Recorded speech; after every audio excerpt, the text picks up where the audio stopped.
Delhi car વિસ્ફોટમાં સંદિગ્ધ લાલ રંગની EcoSport Ford car Faridabad પોલીસને ખંદાવલી ગામથી મળી આવી છે। તપાસ એજન્સીઓએ એક શખ્સની અટકાયત કરી। આ એ જ કાર હતી જેને પોલીસ શોધી રહી હતી। આ કાર ઉમરના નામ પર રજીસ્ટર્ડ છે। ઉમર એ જ શખ્સ છે જે દિલ્હી બ્લાસ્ટમાં ઉપયોગમાં લેવાયેલી i20 કાર ચલાવી રહ્યો હતો।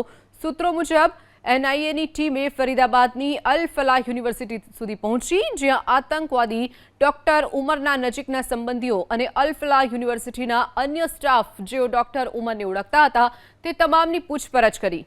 પૂછપરછ દરમિયાન તપાસ એજન્સીઓ ડોક્ટર ઉમરની ખૂબ જ નજીક આવ્યા। એક વ્યક્તિ સુધી પહોંચી જે ડોક્ટર ઉમરનો ડ્રાઈવર હોવાનું કહેવાઈ રહ્યું છે, તેની ખૂબ જ નજીકનું પણ મનાઈ રહ્યો છે।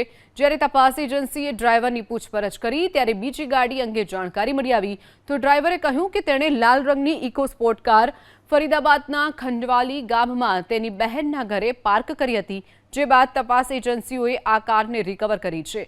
એટલું જ નહીં, કારની પણ તલાશી લેવામાં આવી રહી છે।